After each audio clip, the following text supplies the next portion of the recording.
어제는 8월 월삭 새벽 기도로부터 하루 종일 예배당을 비우지 않고 우리 모든 성도님들이 자정까지 기도하는 시간이었습니다. 기도하는 일로 힘써주신 우리 모든 성도님들, 하나님께서 여러분의 가정과 생업과 여러분의 삶을 은혜 가운데 붙들어 주시기를 주님의 이름으로 축원합니다. 어제 제가 좀 우리 장로님한테 상의할 일이 있어서 우리 김현우 장로님한테 낮에 전화를 드렸더랬어요. 장로님 더운데 뭐 하세요? 그랬더니 장로님이 손주 보러 왔습니다 딱 그러셔요. 근데 목소리가 벌써 들떠 계시고, 한 번도 본 적이 없는 우리 김 장로님 손주가 저한테 인사를 하려고 그런지 옆에서 막 울더라고요. 통화를 끊고 나서 느낌이 어떨까. 근데 어제 이제 저녁에 또 장로님 기도 시간 돼가지고 밤에 와서 기도하시고 돌아가시다 만나서 소감이 어떠세요? 그랬더니 말로 다 표현을 못 하시는 것 같아요. 문득 그런 생각을 합니다. 부모됨의 은혜는 받았습니다만 이미 경험하신 손자를 경험하신 분들의 그 마음 어떨까? 그분들 말로는 자식 낳았을 때랑 비교가 안 된다는 겁니다. 그게 뭘까라고 문득 생각을 해보았습니다. 생명의 신비 아니겠습니까? 시편 139편의 말씀에 보면 내 형질이 이루어지기 전에 주의 눈이 나를 보셨고 나의 정한 날이 하루가 지나기 전에 주의 책에 다 기록되었나이다, 이렇게 고백합니다. 기가 막힌 말이에요. 내가 여기 있는 것도 나도 모르는데, 내가 내 어머니의 몸속에 나라는 존재가 딱 생기기 그 전부터 하나님의 눈이 나를 보셨다라는 겁니다. 그리고 몸 밖에서의 나의 삶, 어머니 몸 밖에서의 나의 삶이 채 시작하기도 전에 나의 모든 생애를 하나님이 주의 책에 기록해놨다. 그러므로 그 말씀에 근거하면 우리는 철저히 하나님의 섭리와 하나님의 계획 가운데 우리가 여기 있는 겁니다. 할렐루야. 여러분, 우리가 학교 다닐 때 배우잖아요. 우리가 어떻게 생겨나는지요. 그 많고 많은 남성과 많고 많은 여성 가운데 우리 아버지와 어머니가 그 많은 남자들 다 포기하고 세상에 그 많은 여자 포기하고 결혼을 했습니다. 부부가 됐습니다. 이 사람들이 두 분이 부부가 된다고 내가 태어납니까? 그렇지 않잖아요. 그 어마어마한 가능성 가운데에 나라는 사람이 우리 어머니 몸에서 존재가 생겨나지 않습니까? 이게 얼마나 놀라운 신비고 능력입니까? 내가 우리 아버지와 어머니 몸에서 내가 생존해내려고 애쓰고 힘써가지고 내가 생겨난 겁니까? 경쟁률로 보면은 이 치열한 어마어마한 경쟁률이지만 우리가 생명을 입어서 이 땅에 태어나는 것은 하나님의 섭리, 하나님의 계획 외에는 설명할 방법이 없어요. 그것을 시편 기자는 내 형질이 이루어지기 전에 주의 눈이 나를 보셨습니다 라고 고백을 하고 있습니다. 그쯤 되면 우리가 이 땅에서 잘나고 못나고 건강하고 병들고 더 가졌고 덜 가졌고 그런 모든 유무를 떠나서 지금 내가 여기 생명을 갖고 살아있는 것 자체가 어마어마한 신비고 하나님의 섭리가 있는 것입니다. 우연히 이 땅에 태어난 인생은 없습니다. 우연히 떨어진 인생도 없습니다. 철저한 하나님의 섭리입니다. 오늘 이 자리에 앉아서 예배하는 저와 여러분도 하나님의 놀라운 섭리와 계획 가운데 여기에 있는 줄로 믿을 수 있기를 바랍니다. 만약에 경쟁이라면 다른 사람과 경쟁의 우위를 점해서 우리가 태어났고 또 나면서부터 많은 우위와 경쟁을 통해서 우리가 여기까지 온 것이라면 인생이 얼마나 피곤합니까? 경쟁으로 치자면은요.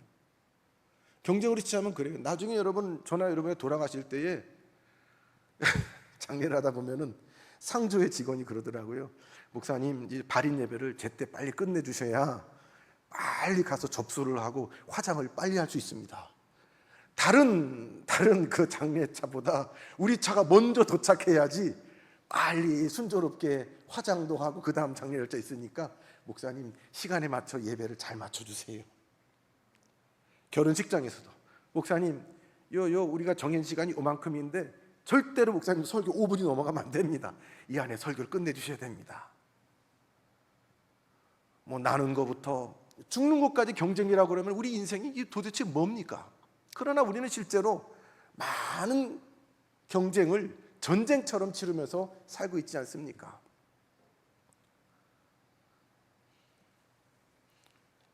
우리 인생이 전쟁입니다.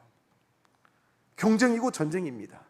그러는 가운데 오늘 신명기 20장 말씀은 이스라엘 백성에게 이제 가나안 땅을 앞에 둔, 가나안 입성을 앞에 둔 이스라엘 백성에게 모세가 이제 죽기 전에 온 백성들을 모으고 했던 마지막 설교세 편이 신명기 아니겠습니까?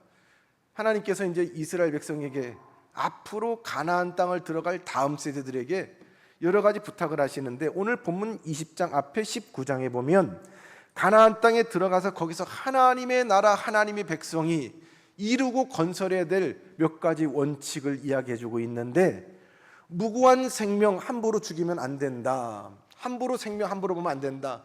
실수로 사람을 죽였더라도 고의로 죽인 사람하고 똑같이 눈에는 눈, 이에는 이로 갚지 않도록 이 사람들은 보호해야 한다 가지고 도피성을 만들어 주시고 도피성 제도를 얘기해 주십니다. 또 그런가 하면 저들이 각각 수고하고 애써서 이룬 사유재산, 그거 재산권 함부로 침해하면 안 돼. 경계석을 세워가지고 남의 땅 함부로 넘어가지 말고 남의 것 함부로 욕심부리지 마. 그 생명에 애쓰고 수고해서 힘들이고 시간을 들이고 생명을 들어 쌓은 그것을 존중해줘 라고 하면서 경계석에 관한 말씀을 주십니다. 그리고 또 우리가 같이 이 생명들이 살아가다 보면 서로 관계 가운데 여러 일들이 있는데 위증하지 못하도록 그 언론을 보호하는 그런 조치들까지도 주님 말씀하십니다. 그리고 나서 하나님께서 이제 민족과 민족, 백성과 백성 가운데에 어떻게 살아갈 것인가. 오늘 신명기 20장에는 전쟁에 관한 전쟁의 규칙, 싸움의 규칙들을 말씀해 주십니다. 갈등이 있을 때, 이웃 간의 갈등이 있을 때, 더 나아가서 민족과 국가 간의 갈등이 있을 때에 그때 어떻게든 부딪히는 상황 가운데 어떻게 그것을 해결할 것인가, 싸움의 법칙을 가르쳐 주시고 있습니다. 그 첫 번째 싸움의 법칙, 원칙이 뭡니까? 두려워하지 말라라는 것입니다. 여러분, 싸움을 어떻게 잘 하시나 모르겠어요. 어찌 보면 싸움을 잘 하셨기 때문에, 그 무수한 경쟁을 이기셨기 때문에 여러분이 여기 있는 건 아니겠습니까? 어떤 방법으로든 잘 싸워 나가셨기 때문에 우리의 몸이 악한 세균들을 건강한 세균이 싹 싸워 이기고요. 그래서 건강해졌고요. 내 안에 늘 마냥 게으르고 악하고 내 마음대로 하고자 하는 그 삶을, 내 마음을 싸워서 이겼기 때문에 하나님 앞에 내 마음을 쳐서 여기 와 있는 것 아니겠습니까? 저는 이게 지금 키가 중학교 3학년 때 키입니다. 중학교 3학년 이후로는 잘하진 않아요. 어려서부터 좀 키도 크고 덩치가 있었습니다. 그래서 싸워서 맞지 않을 만큼 제가 뭐 그 정도 체격도 되고 그랬는데, 근데 어려서 많이 맞았습니다. 왜냐하면 집에서 부모님이 싸우지 말고 친구들하고 사이좋게 지내야 돼. 그걸 늘 싸우지 마, 사이좋게 지내. 그리고 모태신앙 아니었습니까? 어려서부터 저도 3대째 신앙을 하던 집안인데, 예수 믿는 사람들은 싸우고 다니면 안 돼.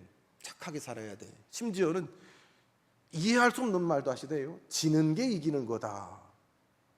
지는 게 이기는 거다. 그게 뭔 말인지 모르겠는데 그냥 어린 마음에 받아들이기는 싸우지 말아야지. 지더라도 얻어맞고 참는 게 하나님 기뻐하시지. 그래서 얻어맞고 참고 다녔더니 어느 날은 좀 많이 얻어맞았습니다. 얼굴에 상처도 나고 다칠 만큼 얻어맞고 왔더니 어머니가 속상했는지 나를 보고서 이렇게 말씀하시대요. 너는 왜 맨날 얻어맞고 다니냐? 힘으로 안 되면 물어뜯어. 그 순간에 마음속에 이게 좀 얘기가 다른데? 얻어맞고 다니라고 그러고 지는 게 이기는 거다 뭐 그러더니만, 오늘은 어머니가 막 화를 내시면서 너는 왜 등치도 이만한 놈이 얻어맞고 다니냐? 힘으로 안 되면 물어뜯어. 그간 부모님이 가르쳤던 교훈에 관한 배반감도 들었고요.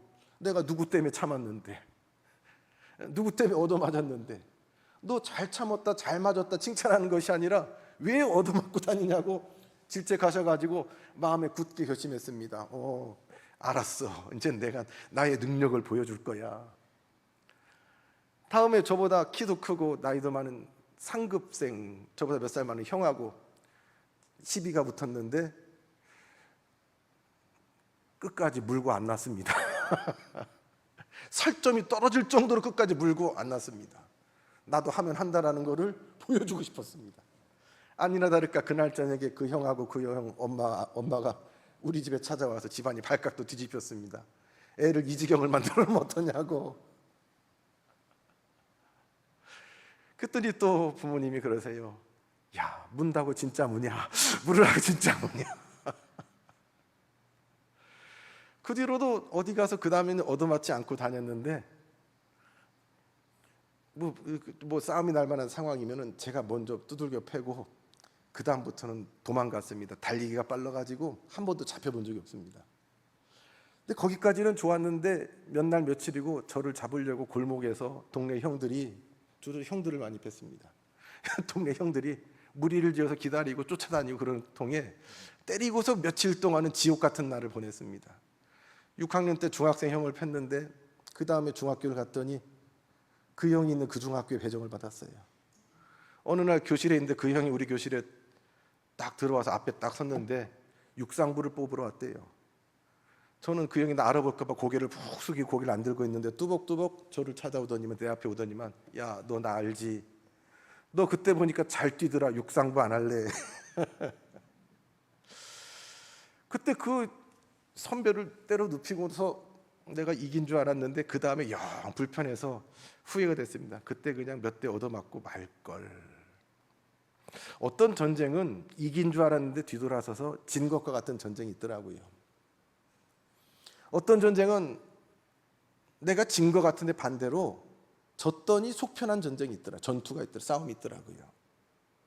어떤 전투는 이겼는데 그 전투 이겨서 큰 전쟁을 말아먹는 전투가 있고, 어떤 전투는 뜻하지 않게 졌는데 그 전투를 내줌으로 말미암아 큰 전쟁에서 더 많은 이윤을 챙기는 그런 전쟁도 있더라. 궁극적으로 눈앞에 보이는 소소한 전투에서도 우리가 이기면 좋겠지만 그보다는 전쟁에서 이길 수 있어야 우리가 온전한 승리를 거둔 것 아니겠습니까? 오늘 하나님은 이스라엘 백성에게 소소하게 일상에서 남을 제압하고 내 원하는 것을 얻어낼 수 있는 전투를 가르치는 것이 아니라 큰 전쟁, 하나님의 전쟁, 하나님의 군대로서 어떻게 이 전쟁을 승리로 가져갈 것인가, 하나님의 군사에게, 이스라엘 백성에게, 오늘 하나님 앞에 예배하는 주의 백성들에게 그 싸움법을 가르쳐 주고 있습니다. 그 첫 번째 원리는 그렇습니다. 오늘 주신 말씀 1절에 보면, 내가 나가서 적군과 싸우려 할 때에 말과 병거와 백성이 너보다 많음을 볼지라도 그들을 두려워하지 말라. 애굽 땅에서 너를 인도하신 내 하나님 여호와께서 너와 함께 하시느니라. 첫 번째 싸움의 법칙은 두려워하지 말라. 눈에 보이는 것으로 겁먹지 말고 두려워하지 말라. 우리는 눈에 보이는 거 보면 겁먹잖아요.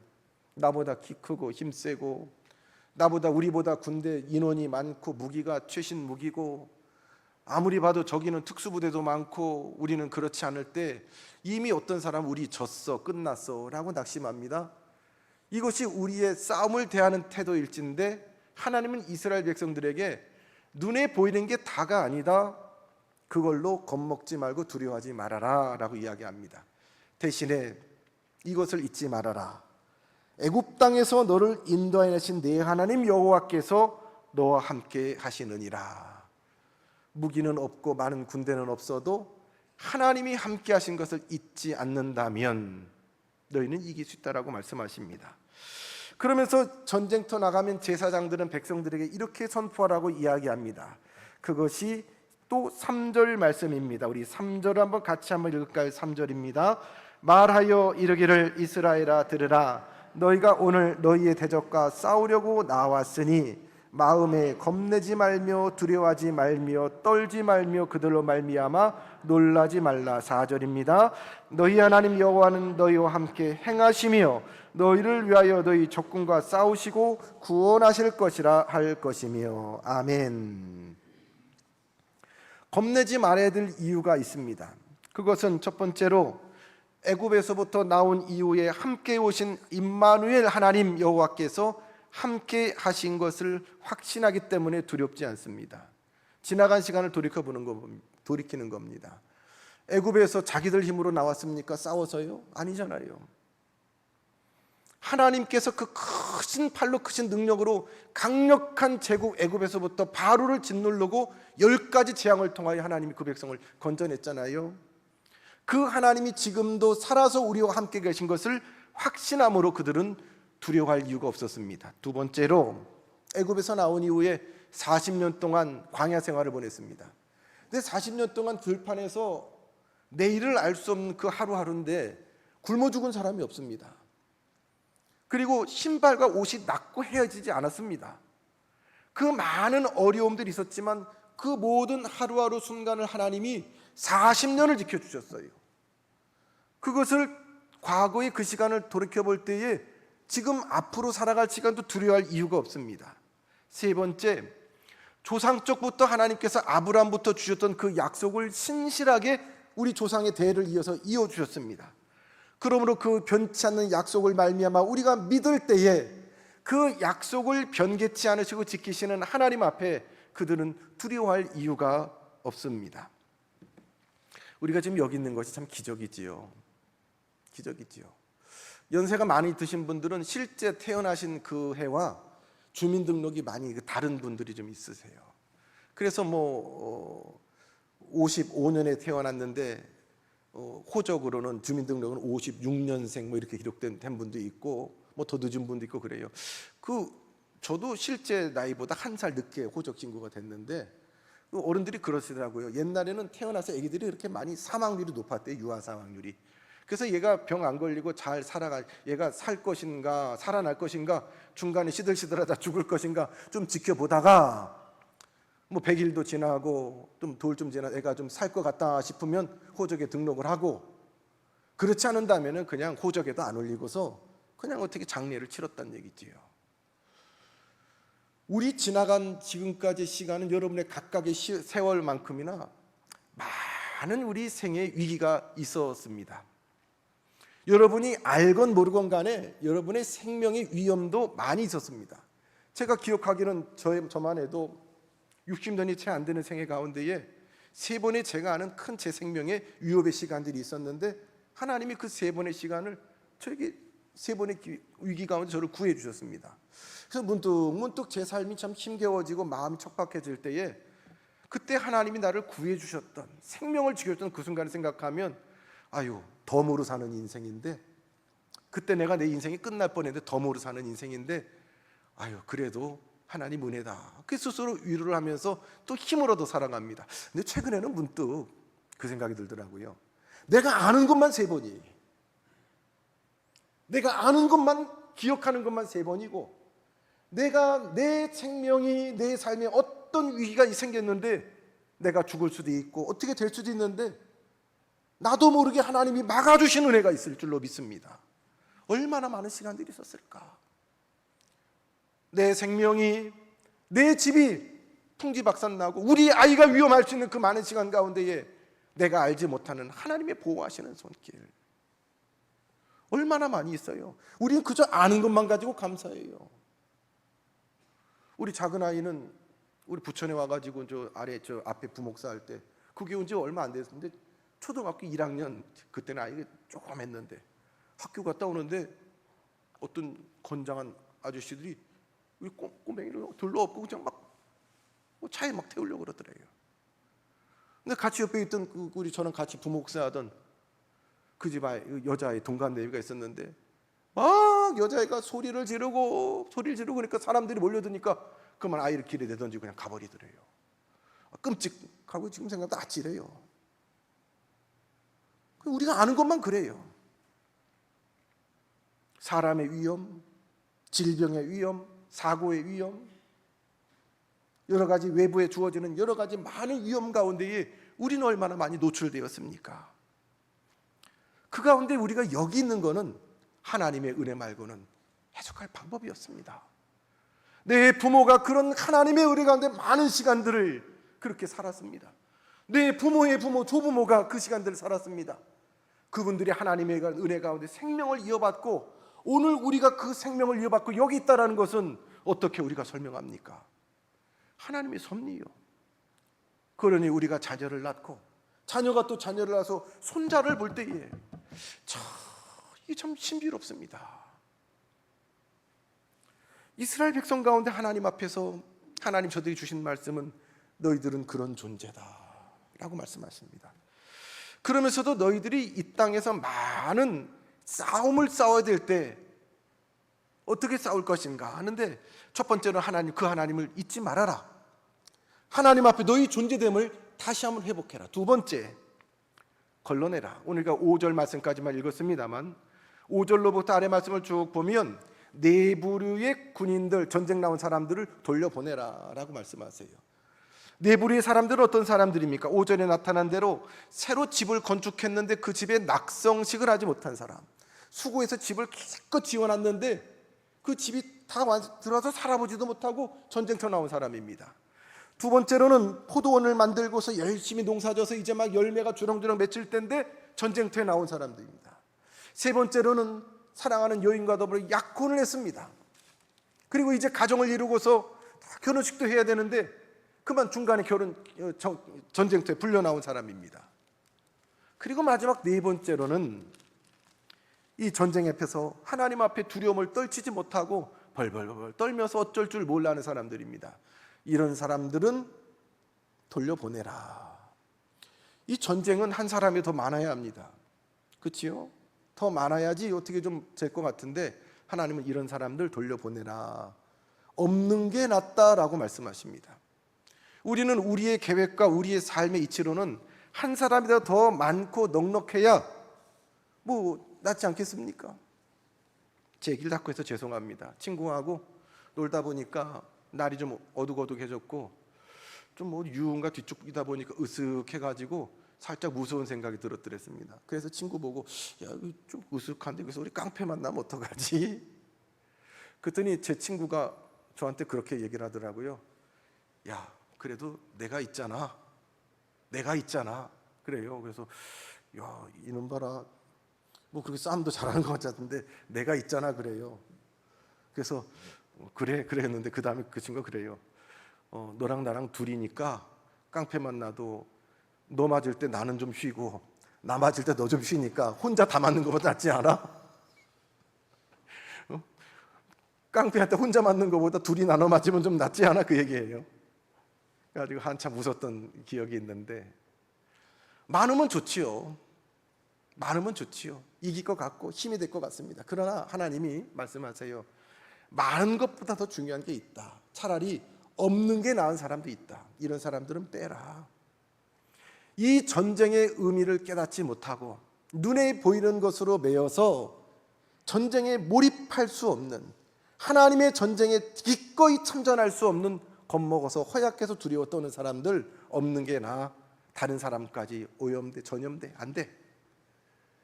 혹시라도 내가 전쟁 나갔다가 죽으면 내 약혼자는 어떻게 되나? 내가 죽어버리면 내 포도밭은 어떻게 되나? 내가 기껏 수고해 지은 그 집은 어떻게 되나? 그런 사람들 그냥 가서 그 집에 가서 살라 해. 포도나 먹으라고 그래. 가서 결혼이나 하라 그래. 이런 것들 재해버리라고 말씀하십니다. 오늘 그 원리는 그런 개개인의 사람을 공동체에서 배제하라는 말씀도 있지만 하나님 앞에 하나님의 거룩한 전쟁의 부르심을 입은 자들이 그 마음에 꼭 붙들어야 될 것 외에 하나님 아닌 것들로 있는 그 마음을 제하라고 말씀하십니다. 오늘 하나님 앞에 예배하는 자들이 온전히 하나님의 은혜를 사모하고 하나님의 임재를 사모하고 예배하는 것 말고 우리의 몸은 와 있지만 마음은 포도밭에 가 있고 마음은 지은 집에 가 있고 마음이 약혼녀 앞에 갔을 때에 그 사람은 예배에 합당치 않다. 하나님의 전쟁에 합당치 않다라고 하나님 말씀하지 않습니까? 우리는 너무 많아서 문제입니다. 생각이 많고요. 너무 일이 많아서 분주하고 바쁘고요. 뭐가 너무 많습니다. 여러분 사사기 7장에 보면 기드온의 싸움을 우리가 알잖아요. 기드온 이스라엘 백성이 맞서 싸워야 되는 미디안 군사는 35만 명 정도, 35만 명. 근데 이스라엘 군대는 다 모았더니 3만 2천 명 정도 됐습니다. 뭐 11조도 안 되는 거예요. 10분의 1도 안 되는 거예요. 이 게임이 안 되는 건데도 거기 싸우겠다고 나온 사람들이 기특합니다. 뭐라도 해보겠다고. 근데 하나님이 기드온을 통해 주시는 말씀은 너무 많아. 쓸데없이 너무 많아요. 그냥 많은 게 아니라 쓸데없이 너무 많아. 그래서 어쩌면 이 신명기 20장의 말씀을 적용했을지 모르겠습니다. 이 중에서 약혼하고 아직 결혼 못한 사람 집에 가. 그리고 뭐 집 지어놓고 아직 그 집 못 산 사람 집에 가. 또 두고 온 포도밭 때문에 이 전쟁에 집중할 수 있는 사람 집에 가. 무엇보다도 겁나는 사람 집에 가. 다 돌려보냈답니다. 이거 참 좋은 방법 같아요. 제가 1987년도에 교육전사를 처음 했는데 여름 성경학교 한다라고 그러면은 뭐 그렇게 광고 많이 안 해도 가득 아이들이 왔어요. 몰려들었어요. 그냥 뭐 빈자리 없이 몰려들었어요. 그러니까 이 뭐 음향도 변변치 않은 때에 이런 PPT나 있습니까? 이런 종이에 궤도에 찬송가 가사 적어가지고 넘기면서 부르고 막 율동하며 하는데 애들이 막 바글바글 하니까 날은 덥고 선풍기 몇 대 뭐 겨우 틀어놓고 하는데 이 너무너무나 아이들 통제하는 게 어렵습니다. 참 못된 방법 썼습니다. 그 중에서 제일 말썽꾸러기 갖고 말 안 듣고 떠들고 장난치는 애 있으면 너 거기 아무개, 너 거기 아무개. 그래 너 집에 가. 그러면 그 순간에요 조용해집니다. 물을 캐러 조용해집니다. 그 지적받은 그 아이는요 뭐 여기 아니면 교회 없을 것 같아 하고 탁 나가는 게 아니라 그 자리에서 달기똥 같은 눈물을 툭툭 흘려요. 지금 생각하면 너무 미안해요 그 아이한테. 그거 아주 나쁜 교육 방법이에요. 평생 상처가 됐을지도 몰라요. 집에 가라고 그래도 절대 집에 가는 애가 없어요. 그 다음부터 애들이 말을 잘 듣습니다. 집에 가 한 번만 하면은요. 무슨 말씀인지 아시지요? 하나님이 기도를 통해서 3만 2천 명밖에 안 되는 군대들에게 싸울 태도가 안 된 사람들, 이 전쟁의 의미를 알지 못하는 사람들, 눈에 보이는 것으로 벌벌 떠는 사람들 집에 가! 너희 없어도 이겨. 이거 하나님의 전쟁이야. 하나님의 전쟁이에요. 하나님이 하시는 일이에요. 나 아니면 안 될 것처럼, 나 아니면 질 것처럼, 와주는 것처럼 천만에요. 하나님의 전쟁, 하나님의 사역, 하나님의 교회는 하나님이 하신 줄로 믿습니다. 보냈습니다. 너희들 때문에 다른 사람들까지 싸울 용기를 잃어버려. 집에 가. 그랬더니 3만 2천 명 중에서 2만 2천 명이 가고 탈락 10,000명 넘었어요. 어떤 사람은 이 10,000명 갖고 뭐 하나 서로 보면서 야, 가련다고 진짜 가냐? 남은 사람은 10,000명이에요. 근데 하나님께서 기도를 통해서 그 다음에 물가로 데려가, 시냇가로 데려가잖아요. 거기서 또 하나님이 지켜보게 했습니다. 봤더니 그 군인들이 요즘 같은 이 여름에 얼마나 더워요. 물을 만나니까 막 좋아가지고 거기서 물을 벌컥벌컥 얼굴을 바꿔서 물을 먹는 사람, 또 못 씻은 사람 들어가서 남이야 어쨌든 간에 옆에 물 먹는데 머리 감는 사람, 심지어 그 앞에 가니까 떼미는 사람, 그 중에서 다시 선별합니다. 하나님의 백성, 하나님의 군대로서의 태도를 갖추지 않은 사람, 하나님의 군대로서의 자의식과 태도가 바르지 않은 사람 또 걸러냈습니다.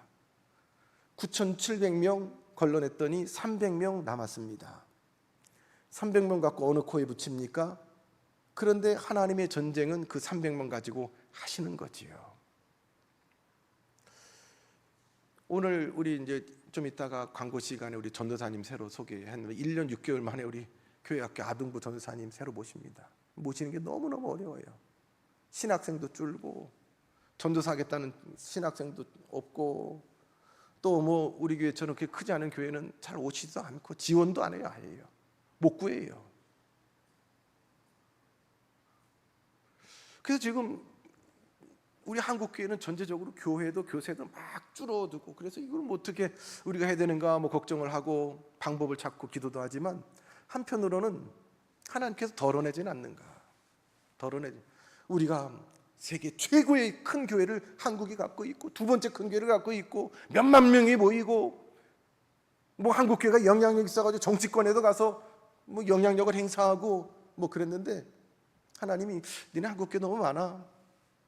좀 덜어내 집에 가. 아직도 뭐 바깥에서 뭐 너희들 세상에 원하는 거, 꿈꾸는 거, 기대하는 거, 그 소원 성취하려고 네 마음에 원하는 대로 하나님이 뭐 뭐처럼 우상처럼 집에 가 덜어내는 겁니다. 너희 없어도, 그 많은 교회 없어도, 바글바글한 그 많은 신자 없어도 나는 하나님이다 라고 하나님 선포하십니다. 그렇게 걸러낸 300명을 가지고 하나님은 그 300명을 들어 하나님의 역사를 이루지 않습니까? 이게 하나님의 방법입니다. 그러면서 하나님께서 두 번째로 이 백성에게 주시는 싸움의 원리 중에 하나는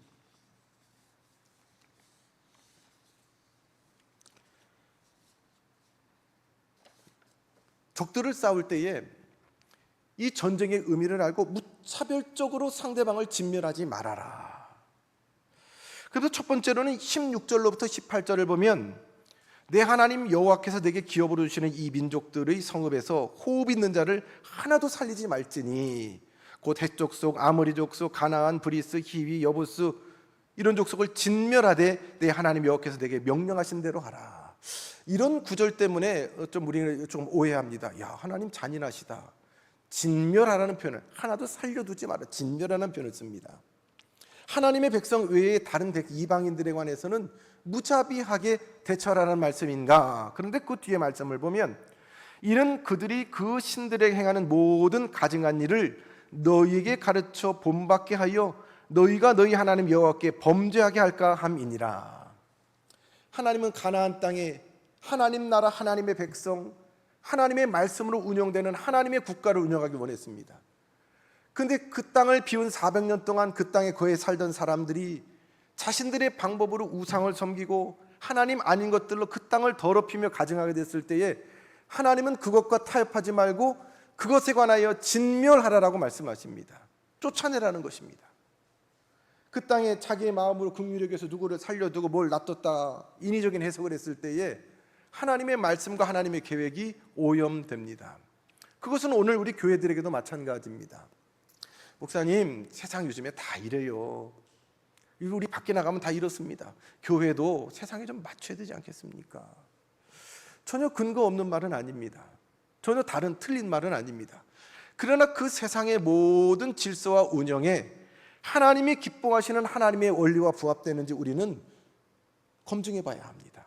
하나님의 말씀에 대하여 우리는 그것으로 검증해 내야 합니다. 그래서 혹시라도 하나님의 말씀에 배치가 되는 것이면 우리는 단호하게 배격해야 합니다. 당연하게 여겨지는 우리의 삶 가운데 하나님의 말씀과 배치되는 세상의 원리와 가증한 방법들이 있다라고 그러면 우리는 단호하게 뿌리 뽑아 진멸해야 합니다. 그러나 먼저 10절로부터 15절에 보면 내가 어떤 성읍으로 나아가려 치려할 때는 그 성읍에 먼저 화평을 선언하라. 우리와 다른 사람들을 진멸하고 멸시하고 쫓아내는데 목적이 있지 않습니다. 그들도 우리와 같이 하나님의 자녀, 하나님의 백성, 하나님 나라 구성원 되는 것이 하나님의 뜻입니다. 먼저 그들에게 화평을 선언하라, 화평을 전하라고 말씀했습니다. 그들이 귀한 복음의 가치를 알고 하나님 나라 백성 되기를 원하거든 기꺼이 그들도 우리와 같은 그 길을 갈 것입니다. 그러나 그것을 인정하지 않고 대적하여 세상의 원리와 법으로 공동체를 파괴하려 한다면 우리는 싸워야 할 것입니다. 우리 예수님도 치열하게 33년을 싸우지 않으셨습니까? 예수님은 때로는 어떤 갈등이 있을 때는 슬쩍 물러나시기도 하시는데 마지막 일주일 가운데서는 예루살렘의 대적자들과 물러서지 않고 격렬하게 싸우셨습니다. 그리고 그 마지막 그 격렬한 싸움의 제일 절정은 십자가입니다. 그래서 어떤 신학자는 예수님이 십자가를 스스로 올랐다, 예수님의 십자가 사건은 자살 사건이다라고 말하는 신학자도 있습니다. 예수님이 치열하게 저들을 맞서 싸우셨습니다. 피하지 않으셨습니다. 예루살렘에 올라가면 죽을 걸 아시면서 굳게 결심하시고 싸우리라 결심하시고 예루살렘에 올라가셨습니다. 그리고 그날 밤도 기도하시면서 예수님은 겟세마네에 오르시는 중에 기도하시는 중에 횃불과 몽둥이와 칼을 든 자들에 의해서 결박당했습니다. 갑자기 결박당할 때에 제자들이 놀래가지고 졸다가 다 도망가는데 베드로가 졸다가 엉겹결에 주머니에서 주머니 칼 하나 꺼내가지고 휘둘렀는데 대제사장의 종 말구의 귀를 그만 잘라버리고 말았습니다. 예수님은 그 말구의 귀를 만져주시고 치유해 주시는 가운데에 베드로를 보면서 이렇게 말씀하셨죠. 내 칼을 도로 집어넣으라. 굉장히 유명한 말씀을 그 다음에 하십니다. 칼로 흑하는 자는 칼로 망하니라. 이 말씀은 우리의 싸움은 칼 싸움이 아니다. 누가 더 힘이 세느냐 이 싸움이 아니다. 나 예수의 싸움은 칼의 싸움, 힘의 싸움이 아니다. 내가 지금이라도 하려면 12영이나 더 되는 천사를 내가 부를 수 있어. 근데 나는 그 싸움 안 해. 내가 지금 십자가에 올라가는 것, 이게 내가 이기는 거야. 주님은 베드로 앞에서 당신을 결박하려는 그 무리들 앞에 그렇게 선포합니다. 나의 싸움은 십자가다. 예수님께서 겟세마네 동산에서 치열하게 땀을 흘리면서 핏방울처럼 땀방울 되면서 기도했던 것은, 그 싸움은 바로 이 십자가를 피하기 위한 싸움이 아니라 십자가로 나아가기 위한 싸움입니다. 그 십자가 위에서 예수님은 마지막 순간에 다 이뤘다라고 선포하십니다. 승리의 선언인 것입니다. 그렇습니다. 우리의 성도의 싸움도 십자가의 싸움입니다. 나를 이 땅에 보내신, 내게 맡기신 거룩한 사명을 감당하기 위한 십자가 싸움이고 영적 싸움입니다. 그래서 바울 사도는 에베소서 6장 12절에 우리의 씨름은 혈과 육을 상대하는 것이 아니요 통치자들과 권세들과 이 세상의 세상 주관자들과 하늘에 있는 악의 영들을 상대함이라. 여러분, 우리의 싸움을 분명히 아십시오. 우리의 주적이 누군지 아십시오. 무엇과 싸워 이겨야 되는지 어떻게 해야 되는지 아십시오. 그리고 이 싸움을 위해서 예수님이 그 밤을 새워 기도하셨던 것처럼 바울 사도는 에베소서 6장 10절 말씀에 종말로 너희가 주 안에서와 그 힘의 능력으로 강건하여 지고 마귀의 괭해를 대적하기 위하여 하나님의 전신갑주를 입으라 라고 권면하고 있습니다. 그렇습니다. 우리의 싸움은 마귀와의 싸움입니다. 하나님의 말씀대로 우리가 살고자 하는 하나님의 백성, 하나님의 몸된 교회와 그 뜻을 일그러뜨리는 악한 마귀와의 싸움입니다. 그러기 위해서는 우리는 하나님의 말씀으로 무장해야 합니다. 하나님의 전신갑주를 입어야 합니다. 어떻게 내게 주신 생명의 날을 하나님 앞에 살아가야 될지 우리는 깨어서 이 싸움을 싸워나갈 때에 우리는 하나님 앞에 주님과 더불어 하나님 앞에서 승전가를 부르며 영광 돌리게 될 줄로 믿습니다. 이 무더위 가운데에 우리의 싸울 싸움을 경중하며 하나님 앞에 찬송하며 영광 돌릴 수 있는 우리 성도 되기를 주님의 이름으로 축원합니다. 고맙고 감사하신 아버지 하나님, 우리에게 맡겨준 이 거룩한 싸움을 능히 이기게 하옵소서. 하나님의 방법으로 싸우게 하옵소서. 하나님의 영광을 위하여, 온전한 승리를 위하여 주님 지혜를 주시고 믿음을 주시고 그 말씀으로 그 싸움의 길을 보여주시옵소서. 예수님 이름으로 기도드리옵나이다. 아멘.